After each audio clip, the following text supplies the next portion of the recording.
Hello, welcome everyone for a new episode. And on today's episode, alongside co-host Bianca Léger, we interview a facilitator of transformative experiences.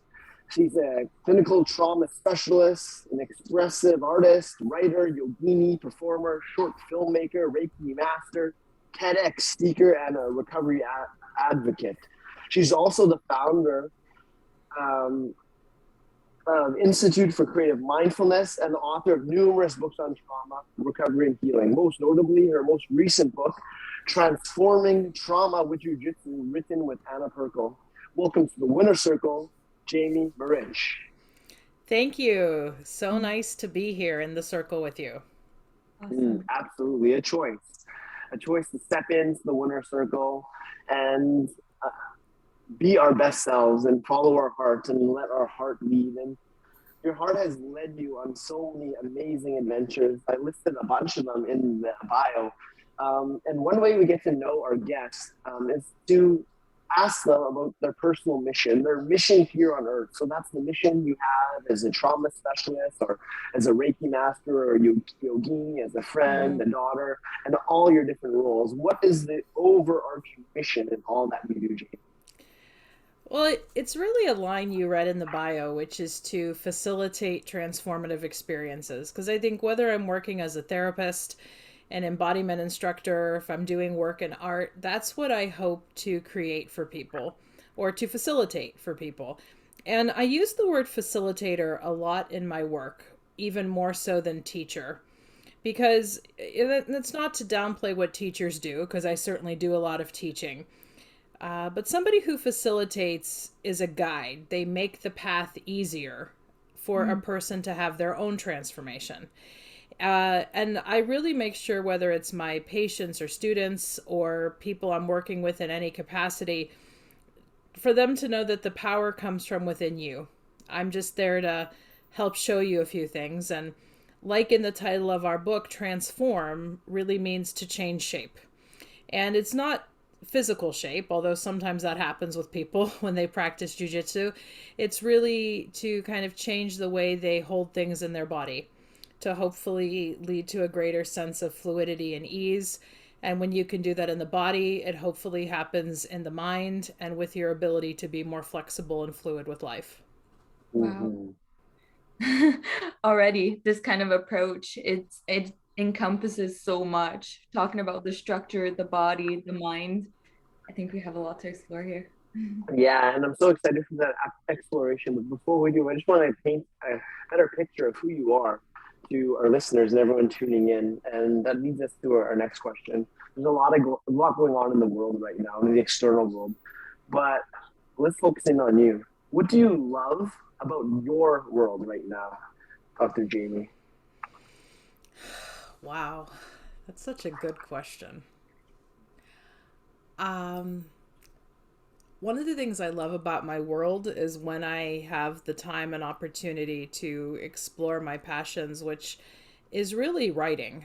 So I'm grateful that I'm here to be talking, or I was invited because of one of my books. Because I love to write. And I am very grateful that even though I have connection and get deep meaning out of a lot of the other projects I'm involved with, whenever I'm given a chance to really focus in on writing, it's just absolutely amazing. Other things I love about my life are my cat and dog. The cat is sitting here with me right now. She's one of my greatest sources of strength. I'm grateful that I get to do a lot of my work here with her in my office suite, where I do a lot of creating and talking with people like you all around the world. I love that. Beautiful. So this podcast is called Welcome to the Winner Circle. And to Bianca and I, being a winner means embracing the process, enjoying the journey rather than being so destination oriented. We live in a society where people are very destination oriented. When I get this car, when I get this job, when I get this relationship, when I get this degree, I'll be happy. And then they get there. And maybe there's some momentary happiness. And then there's always a feeling of now what? Because in my opinion, they've missed the sweetness of the song, and that's the journey. So for Bianca and I, going for your win is embracing the process, enjoying the journey, taking small steps, and the direction of where you want to be, who you already are, and it's embodying that in the now. What does being a winner to you mean, Jamie? And what does going for your win look like for you in your life today? I think you explain so much of what I believe about winning, which is being present for process, appreciating the process as something you get more out of than the destination. And the destination can motivate you for sure. And there's absolutely nothing wrong with that. I know in my life, I have my writing and my professional pursuits, yet I always try to make sure I am engaged in something at any given time that is physically challenging me outside of my comfort zone. And that's what Jiu-Jitsu brought into my life. Although right now, something that I'm really in process about is I'm training for a hike. I have not the greatest knees, which is one of the reasons I'm not practicing Jiu-Jitsu as avidly as I'd like to right now, but I still taken a lot of the skills from it.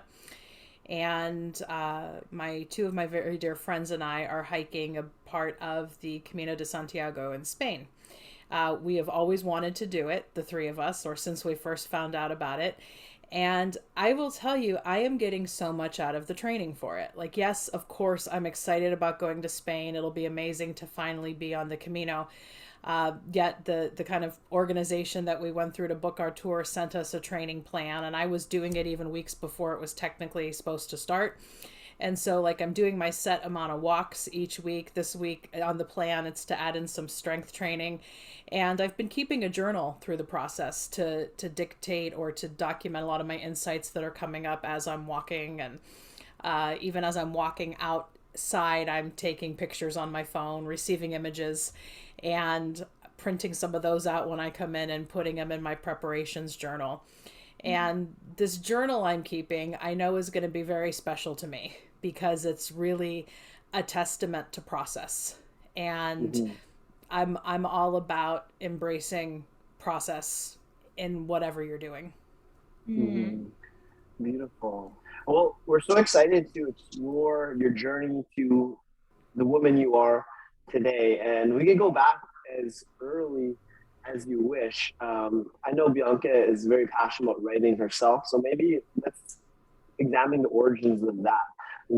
How did you become the writer that you are today with so many published books? And then from that, we'll get into the origin story of how Jiu-Jitsu came into your life. Sure. But let's start at the origin story of you becoming a writer, you becoming a helper. So my mother likes to tell the story that when I was a very little girl, like before I was 4 years old, she said I did not like to go outside very much because I was always reading a book. Like I had cousins who were big outside people, but I was always reading a book. And I've seen pictures of her like reading to me when I was in the womb. And I've seen pictures of myself as a little kid, like with my head in a book. So I think my love of writing just started with my love of books, holding them, writing looking in them. And I don't know, at some point in school, it definitely became my favorite subject. I didn't necessarily like the grammar part of English language classes, learning how to diagram sentences and whatever. But whenever we were given a chance to write poetry or short stories or essays, I just really relished it. And I had a connection with many expressive practices growing up. I did also dance and I played music. Was on stage quite a bit with drama and other theater things. And all of those expressive practices gave me an outlet.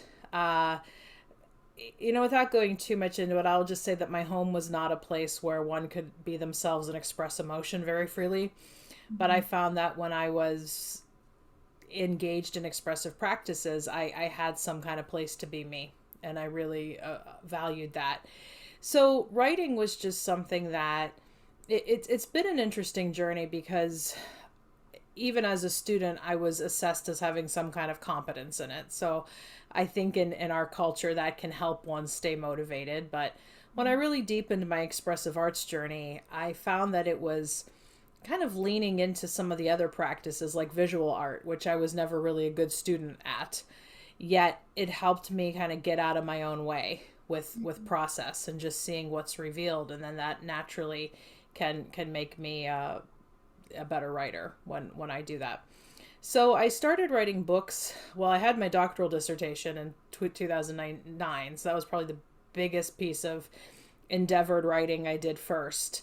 And then shortly after that, I had the opportunity to start writing books. First, kind of audiences I wrote for were largely other therapists who were looking for other more innovative ways to be working with trauma. And then I've had a unique opportunity now to work with several different kinds of publishers, and I've put out a few books on my own, exploring working with some different audiences. So like the Jiu-Jitsu book, which is how you found me, it was cool to be able to put that book together for therapists and Jiu-Jitsu instructors and Jiu-Jitsu practitioners. Really, I think I write for anybody who could benefit from learning more about trauma and the healing journey, and I look forward to continuing that expansion. Let's examine trauma. How did awareness of trauma come into your therapy? Yeah. So I think growing up, I barely knew what it meant. I barely knew what PTSD meant, post-traumatic stress disorder. If anything, I had heard it referenced in a movie as it related to veterans.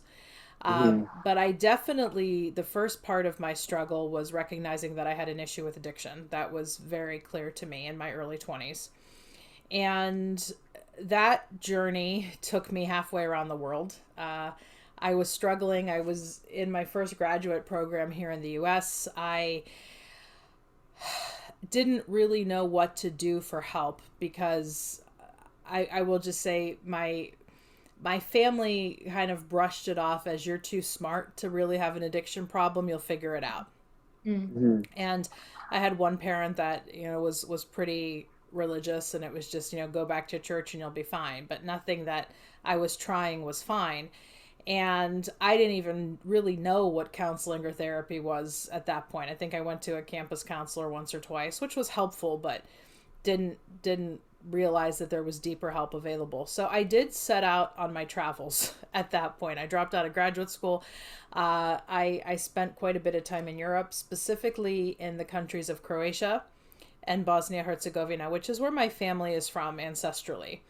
And there was a civil war there in the early 90s. And I started working as an English teacher in 2000 for several aid organizations and one Catholic parish. And all of that to say, working in a country that had so recently been ravaged by war and its aftermath, you learn about trauma. You see its impact all around. And it was also in doing that work, I met an American woman who became my first mentor and my first guide, who not only validated that, yes, I had an addiction and here's what I needed to do about it to really kind of solve things, but she was the first person who ever used trauma to describe a lot of what I had experienced growing up.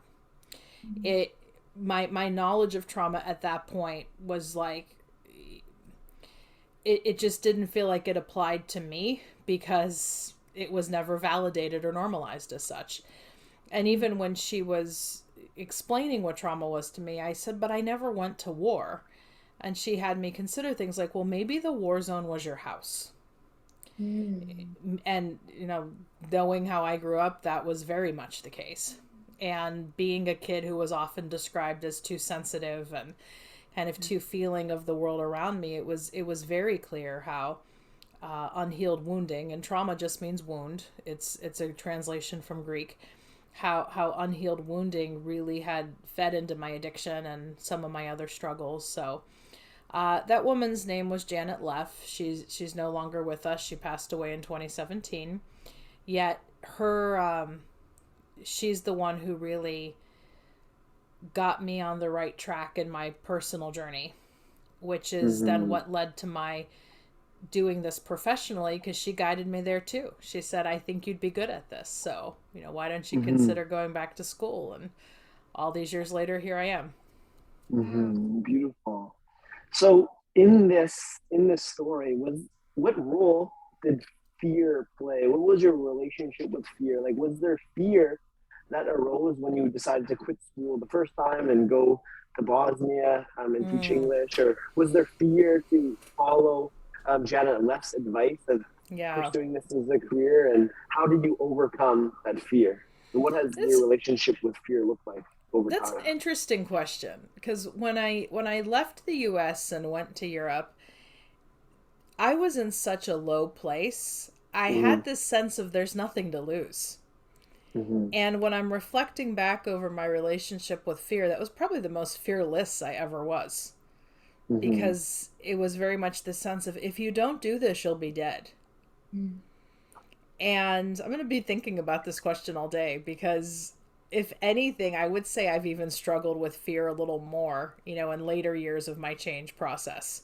And I think sometimes it's that barrier of, you should know better. You should have it all figured out by now. And I think that's what can cause me to experience some fear later on. But earlier on, I think what helped feed the fearlessness was just there was nothing to lose. And now I think this can be part of the peril of success is, it feels like there's a lot to lose.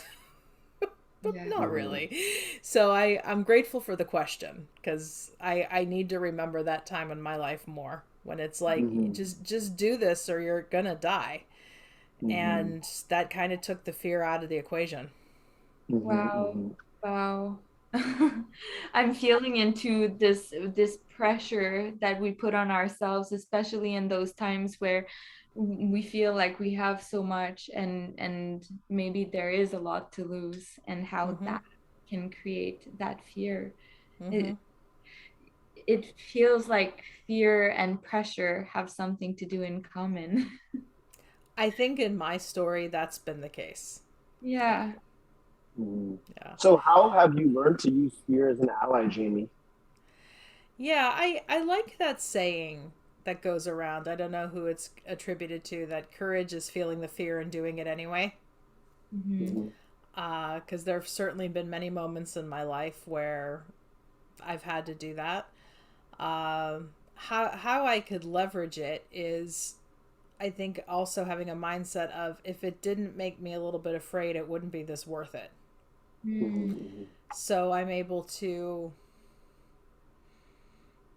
use that to my advantage. A yogic tool that I use a lot is, it's breath. And obviously this plays a factor in Jiu-Jitsu and other martial arts as well, that holding your breath through fear and challenge never makes things easier. So I think that could be our tendency as people, that when we get afraid, we lock up, we stop breathing, we grunt through it. And how I've most learned to either manage the fear or work with it is to meet it with my breath. Just nice, deep breaths.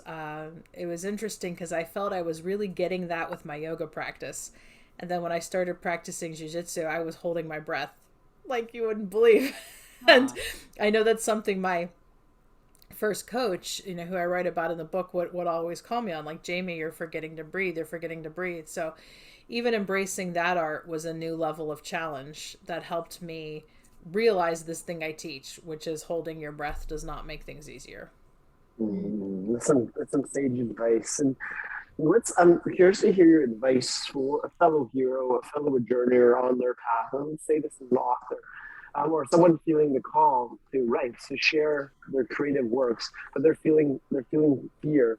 They're feeling pulled down and weighed down by the shoulds of parents or culture or religion or society, telling them no, they should stick with their 9-to-5 job, or they should play it safe.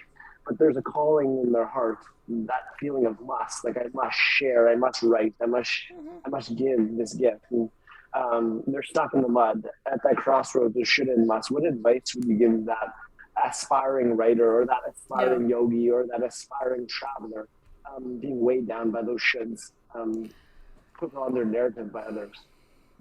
I think something specific to writing, but I think there's a lot of application here, is you can still have a 9-to-5 job and write. So I think a lot of times we have this idea in our culture that to call yourself a writer, you have to like give it all up and do it professionally. And that might be your path. And if that's what the path reveals, go ahead and do it and work through the fear around it. But something I do when I teach writing and do some writing retreats is to share with folks, like, what does it mean to you to be a published author? And most people think of it as, oh, I have a book out. a Facebook post is technically a publication because all publish means is to make something public. And so if you want to start at the level of eloquently composed posts or blogs, or maybe writing for a publication that you like, if they have a story submission place, start there. And if people choose to just write for their own passion and their own journal, that's certainly okay. Yet usually when people are experiencing that calling, it is for the work to be shared. And there's often a fear that, I think it's good, but is anybody really going to like it? And that's one of those areas of feeling the fear and doing it anyway. You never know. And even for all the works that I put out, I try to approach it with the attitude of, even if one or two people are reached by it, it's worth it. And inevitably it ends up being more folks than that. But the key is, think larger on what it means to be published. Because it could be, doing a podcast, because this is getting your ideas out in the world. So, and you're never going to know unless you do it. It's like with Jiu-Jitsu, you got to get on the mats and try it. Yeah. No, I love that. I love how being published can start as small as, sharing something on Facebook or Instagram or a podcast. But if one were interested to take that further, so they've done that, they released some things on Facebook, or they've created a podcast. And how do you become a published author? Or a published author with a book agency? How did you go about doing that? Yeah, so I was lucky because my first publisher approached me. My story is not the norm with that. It was based on a couple courses that I taught for a continuing education company, and they were starting a publishing arm, and they said, how would you feel about writing a book for us based on some of the content you're teaching in the course? So that first publishing house published 2 of my books. Other publishers, this is a very simplistic answer to the question, because the journey is often dependent on what it is you want to write. Like, I have no experience trying to get fiction published. My world is completely nonfiction. But yeah, it's often a matter, like you've heard a lot of the great musicians do, of submitting your stuff, putting it out there, and get used to being told no a lot. So some publishers will accept proposals of books directly. In this day and age, a lot of publishers prefer to go through a literary agent. So you would have to submit your book proposal to a literary agent, and then they would vet it and decide if they wanted to take you on and submit to publishers. So, it could be a very thankless process, especially in this day and age. I hate to say this, but having a good idea is not enough. Publishers tend to look at, what are your social numbers, and how much are you putting yourself out there in the world? And so I like to share with students, don't get discouraged if you're not picked up by a publisher, because that's not an assessment of your value or what you have to offer or contribute to the world. At that point, you might have to make a decision. Do I want to step up other areas of my work so I do get more social engagement? But a lot of people are going the route of putting out their own books now. The self-publishing market, as it's often called, or vanity publishing, it's really nothing to laugh about, because a lot of people, if they are out there sharing their work in the world, you will make more money going that route. Because a lot of the big money in publishing is made by your big authors, like your Stephen Kings and all of that. And it's not to say like I don't make money from writing, but I'm not at the place where I could do just that. I might decide to try to make it go for it at some point, but it's because I do therapy and consulting and training that gives me an audience to be able to even share my books with. But I'll tell you, 2 of my books I decided to publish on my own. And this was even after I was established with publishers.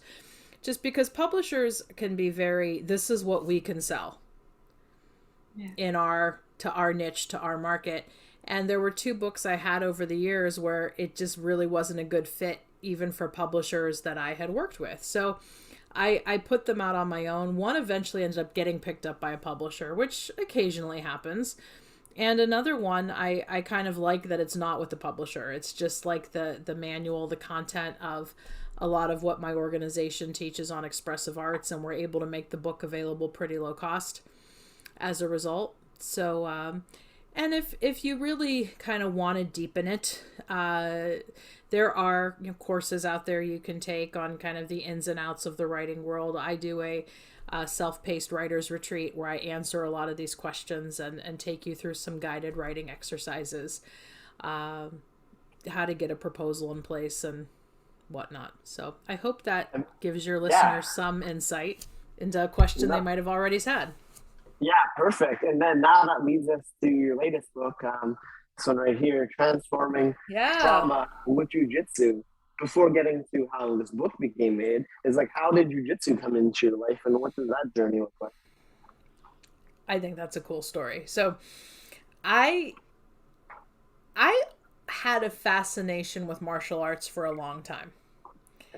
From watching TV shows like Buffy the Vampire Slayer and seeing her kick some butt and just thinking martial arts was beautiful to watch and seeing how people were able to move their bodies. But it is nothing, and I even remember sending a few clients of mine over the years to self-defense classes, thinking that that would be good for them based on certain kinds of trauma they experienced. So this was like 2014. I was married at the time, and my husband at the time had 2 children who are still very important in my life, even though we're no longer married. And one of the children was struggling behaviorally. And my ex-husband had the idea to take him and put him in jiu-jitsu classes because he would play MMA on video games and watch MMA. And it's like, well, let's actually get him into some of what are the building blocks of MMA. And so my both of my stepsons started training jiu-jitsu. One really took to it, the older one. And probably like at some point, this would have been 2016 going into 2017, they were offering a women's self-defense workshop at the gym. I went, I did not like it. It just felt very, like guys are smothering me and people are smothering me. And it just made me feel like I could see the usefulness of this, but it's just really too activating for me right now.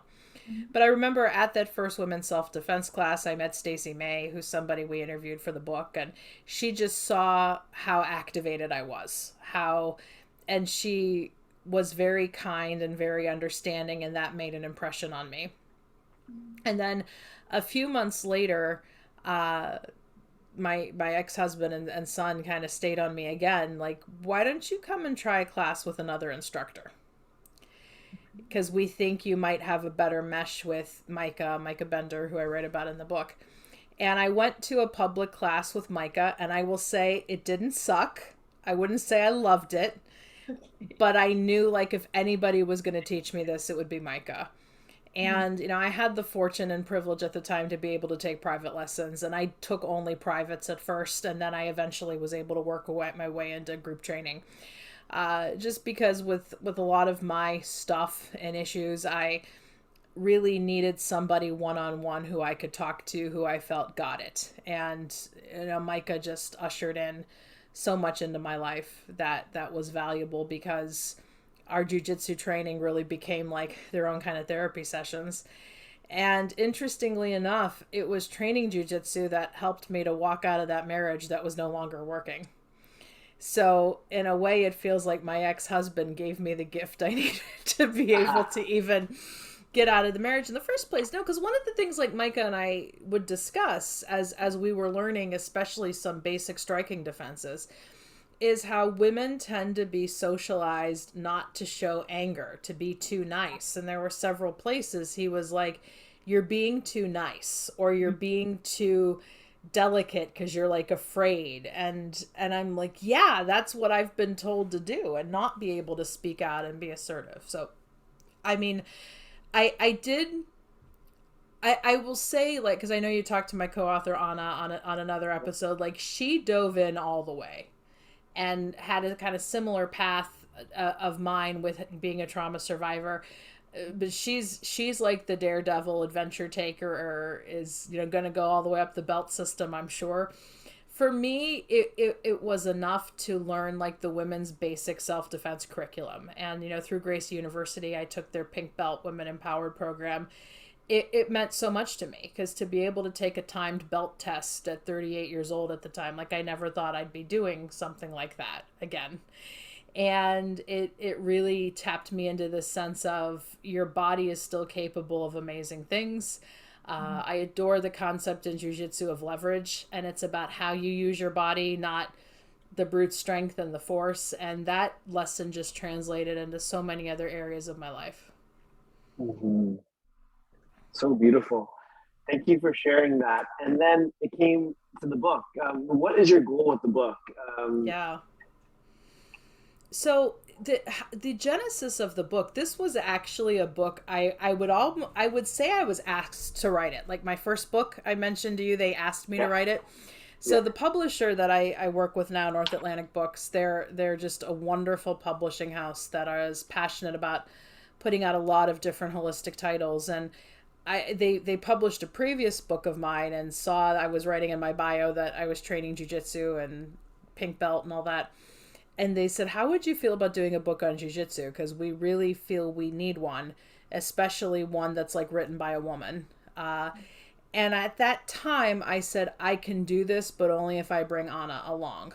Because I really feel like where we made a good connection is she, as I mentioned, definitely got more into like the physical aspects of jiu-jitsu and taking her physical practice with a little deeper. And for me, I come in more with this voice of, you don't have to train to be a black belt, but you can learn the basic self-defense curriculum, continue to train that, continue to drill that, bring in some of the leverage. So I think we complement each other really well. And I love the story of how Anna and I even met, because I was on another podcast interview. I do them a lot. This was well over 5 years ago. And I was speaking with a friend of mine on his podcast about gender roles in society and how training jiu-jitsu was just like redefining all of that for me, especially having this amazing male instructor. And so Anna had a patient who sent her the episode saying, hey, you have to hear this and hear this woman. And Anna just sent me a voice message. I still remember the day I got that voice message, and she said, you don't know me, but I heard this interview, and everything in that interview was, I have to talk to this person and know this person. And we struck up a friendship, and she trains out in Torrance with a lot of the members of the Gracie family, Hunter and Hiron and Eve. And I have been very blessed to train with Anna a couple times on those mats when I've been out in California. And I just feel we had a lot to bring together in writing the book, with us both being trauma survivors, trauma therapists. I have a little bit more of the scholarship background, but she has a lot more of the jiu-jitsu finesse. And I just am grateful that North Atlantic asked us, and that they saw a market for this in a lot of different areas, with therapists, with instructors like yourself, with people who are like, how do I bring embodied practices into my life to help me heal? Amazing. So along your journey, there's been many mentors and helpers along the way that have helped you. You've mentioned a few. There's been Janet Lass, Mika Bender, Stacey May, North Atlantic Publishing, even Josh Whedon's Buffy the Vampire Slayer. Yeah. So let's just take a moment to acknowledge a few of these mentors and helpers who left a particularly notable impact on you, on your journey. Who were they, and what were your key takeaways you've learned from them that you've embodied into your being?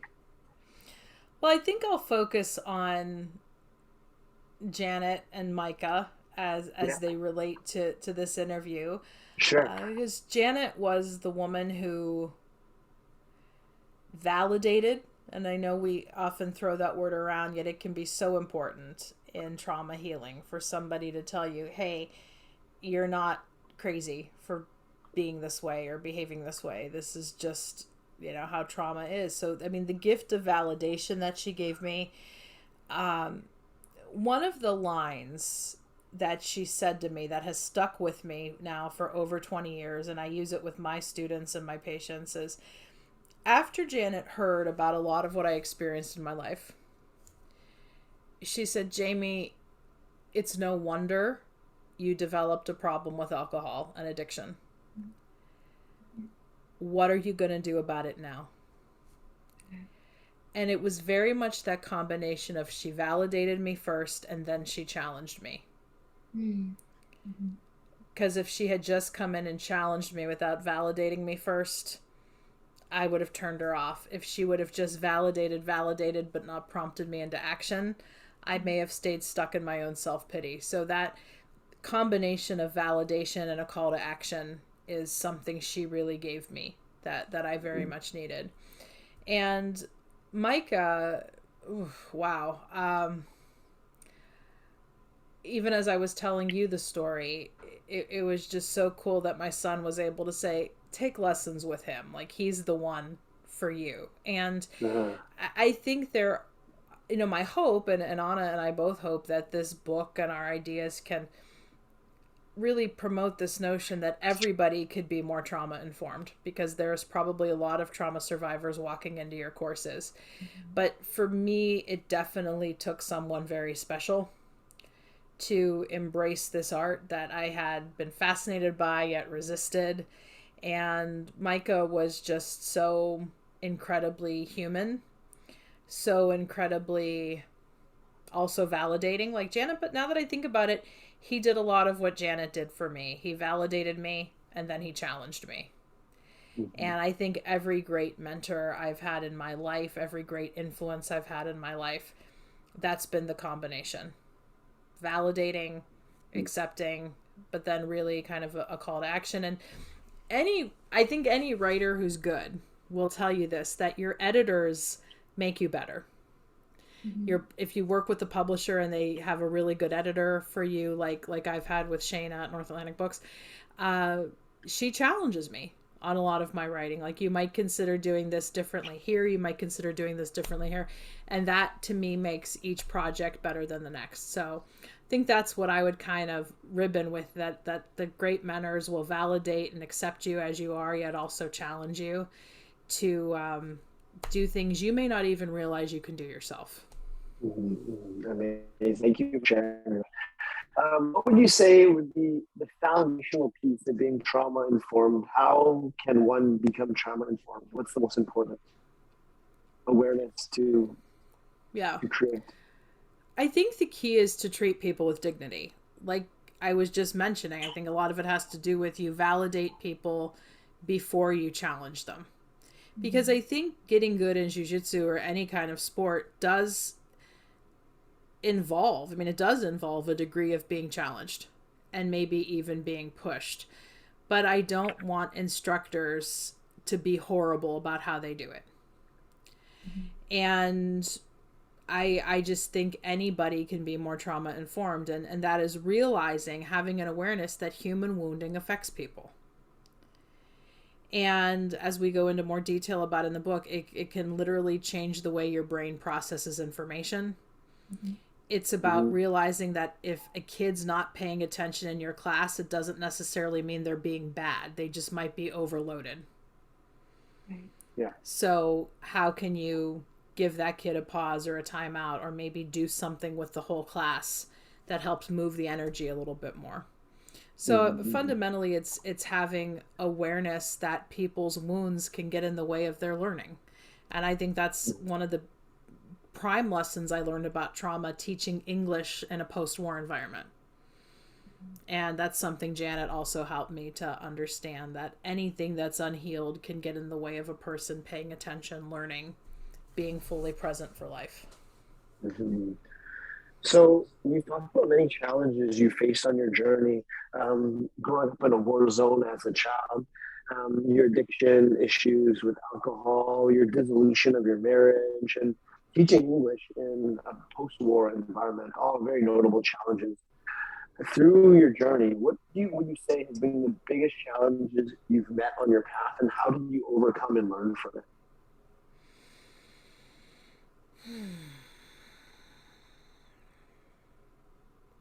Well, if there's one that's really jumping out, because they've all come with their own flavor of challenge, for sure.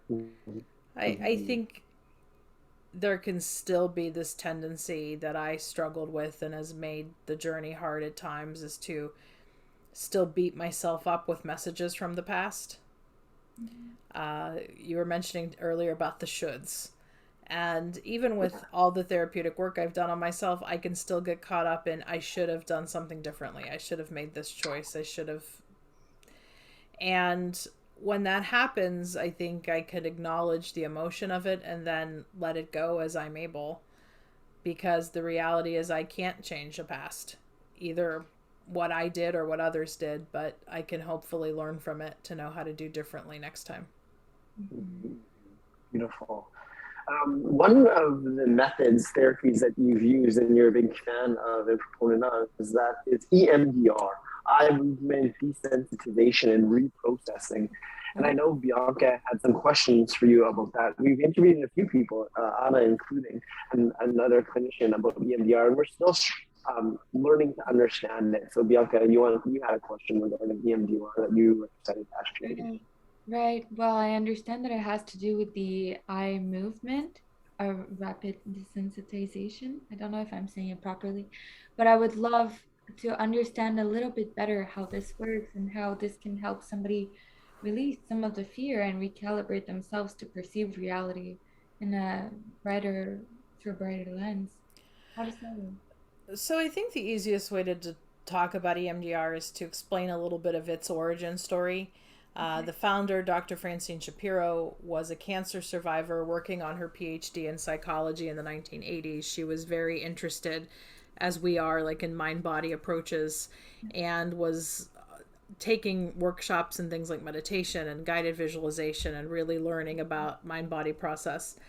And she really had a happenstance discovery one day in a park where she was taking a walk.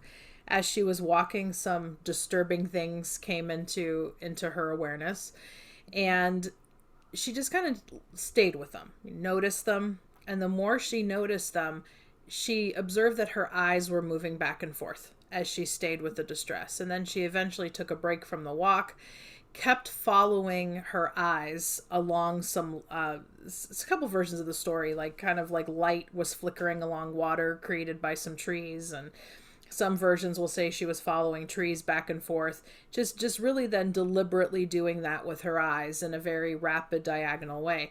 And then later she brought up some of the same thoughts, and they just didn't have the same charge to them. And so she thought, this is interesting. Let me test this out on some of my friends. Let me experiment with it to see if this rapid eye movement has any impact on distress around memories. And her initial hypothesis was that with this technique, she had tapped into what was essentially REM sleep in some kind of an awakened state that we process when we dream. When we dream, we're in REM sleep. And so she did a lot of research and a lot of investigation really on the protocols and the techniques that you could use with rapid eye movement. But there's still kind of a lot of mystery on exactly how it works in the brain. Is it this REM sleep in an awakened state? Does it override or tax our working memory so that we don't hold on to these things quite as much? And then there was further investigation that maybe it's not really eye movements that's doing it. It's just any back and forth motion. Because, for instance, she was walking in the park when this thing happened to her. You can do the same basic EMDR techniques with eye movements, with tapping somebody's legs, tapping someone's hands, having audio tones go in their ears. People can tap each other. And when you really look at it that way, you can consider that there's a larger influence of what we might call bilateral stimulation, back and forth motion, as something that is very natural and inherent. And native and indigenous cultures, for instance, since the dawn of time, have used dancing and drumming to treat and work with warriors when they come back from battle. It's a very known form of sacred medicine. And so that dancing and drumming are both bilateral. In the book, we had a chance to interview Guy Valente, the son of Pedro Valente, one of the great Jiu-Jitsu masters. And something, Dr. Pedro said to us via Guy that just gave me chills was he wanted all of his sons to learn horseback riding, swimming, and Jiu-Jitsu, because he saw those as the three main things that you need to keep yourself alive, to be able to get away, to be able to stay afloat, to be able to defend yourself. And I said, all three of those things involve back and forth activation. Because when you're riding a horse, it's one side then the other, and you're feeling that in your body. When you're swimming, it's one side and then the other. And obviously with jiu-jitsu, you're using both sides of your body. You're trying to drill techniques on both sides when you learn them. And so even though I think EMDR is a very masterful invention of 20th century psychology that helps us do a lot of very powerful things in the office, it really does help us tap into something that's very inherent in us, which is to kind of use our body's back and forth orientation for the brain to heal itself. Mm-hmm. Yeah, amazing. I think we have a better idea of EMDR. We're going to continue to unravel that thread and learn more, the two of us. So much great wisdom shared on this episode so far in this conversation. And this leads us to my next question. And through it all, through all the highs and lows of this journey, this hero's journey of life, what would you feel is the greatest life lesson that you've learned on your path that you feel called in this moment to share with us and our listeners right now? Be kind to yourself. Because even in doing this interview with you and talking about a lot of these highlights of my life and realizing so much of what I've overcome, I notice how, similar to what I said earlier, holding your breath does not make it easier. Beating yourself up does not make it easier with the shoulds, especially if you really know you're doing your best. And also realizing that in certain seasons of your life, you may not be able to access your best if there's grief or healing that needs to take place. And so let yourself have that, the need to grieve, the need to rest. We talk a lot about now, and especially mindfulness communities, the importance of self-compassion, being good to yourself. Yet I think, going back to another thing I said in the interview, it was Janet who really taught me how to do that, which is you honor yourself, you validate how hard it's been, but that is the first essential to then challenging yourself into deeper action, yet hopefully doing that with kindness and love. Always be kind and always love, and that starts within. The final two questions that we ask all guests, we're here now, and these are them. In 3 words, how would you describe the experience you were having on this earth? So in 3 words, they could be separate words. How would you describe the experience you were having on this earth? You could elaborate if you yeah. Adventure. Yeah.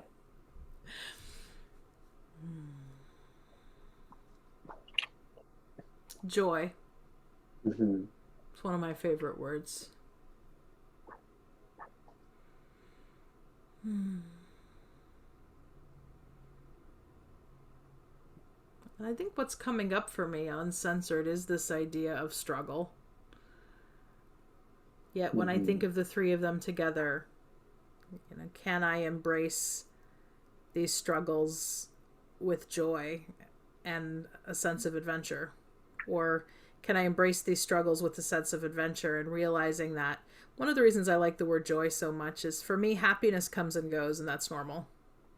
Yeah. But joy is like a state of being that I've been very fortunate to be able to get to more times than not in my life. I love that. Adventure, joy, struggle, a beautiful combination. Our final question, we've examined your past much of this conversation. Let's play around with time and let's venture off into the future. Let's fast forward time, and let's transport us to an 85-year-old Jamie Marich. Who is that 85-year-old woman? Where are you? Who are you surrounded by? And what is the impact that you've left here on your time on Earth?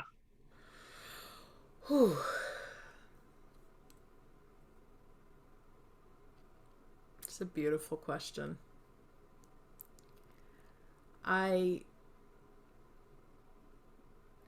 It's similar to a question my own partner's stepmother asked me a few weeks ago, like, what do you want your impact to be? And I think it's ultimately that I taught people how to empower themselves. Because I've never wanted people to see me as a guru or a master or somebody who has all the answers. As I said, I'm a facilitator. I hope to shed some light on a path that people may need to realize their own empowerment. So that's certainly what I want my legacy to be. I hope as now I'm surrounded by friends. Whatever animals are with me at that time. My cat Misty's here with me right now. I think at 85 I'll definitely have a cat. And I hope to have seen even more of the world because I'm 43 now, and I've been to a lot of countries, about 38 or so, and I have it in my head I'd like to see at least 100 while I'm here on this earth. So I hope I'm in whatever space I'm in and whatever home I'm occupying, I'm just surrounded by, good memories from those travels, good friends, good loved ones, a cat, and just this knowing that I helped people empower themselves. Sounds like a blessed life. And I want you to stay with this 85-year-old Jamie for one moment longer. I really would challenge you to feel into her being. Feel into that 85-year-old woman who's empowered so many, surrounded by loved ones, traveled the world, animals all around. And I'll bring us back. I'm going to bring us back to the infinite now. And in this infinite now, that 85-year-old Jamie, she sends you a message. What did she whisper into your ear? Enjoy your life more. Sage words for us all. Mm-hmm. Enjoy your life more. And that starts now. It starts in this moment. Right. That's right. Thank you so much, Derek, for that question. You asked such great. And Bianca as well. One of the reasons I adore being on podcasts is these questions people ask me. They help me do my own work, and I'm grateful for that. You help us with ours. Closing thoughts from Bianca. Well, I love to reflect a little bit of what this conversation was like for me at the end. And for the people tuning in with just the audio version, we're sharing this space, and you're currently wearing this t-shirt that has this firing heart saying rebel. And to me, this speaks, it's so exciting. And I really feel into the empowerment that you emit. So, for me, what this conversation inspired and it leaves on as an impression is this beautiful balance of being kind to ourselves and working with ourselves, and also standing in our power. And I think this is kind of what I'm getting from you today. And I'm grateful for you sharing your wisdom with so many people along the way, lighting up a path that's so beautiful, and sharing your time with us today. That's an incredible gift. Thank you, Bianca. Thank you for your presence. Yes, and so for anyone who wanted to connect with Dr. Jamie Marich, they can connect with you on online at Dr. Jamie Marich, JAMIEMARICH.com, on Instagram at Dr. Jamie M, or your Institute for Creative Mindfulness. You can check that out at instituteforcreativemindfulness.com. Is there anywhere else we can send that? You'll find me one of those places. Yep. Beautiful. Well, thank you so much, Jamie. And to close every episode, we bring our fist in for a digital fist bump, a choice to step into the winner's circle. Boom. I love that. Boom. And enjoy the process. Savor this sweet song of the now. Thank you so much. Thank you so much. And with that, it's a close. Thank you. Blessings to you. Great. Thank you.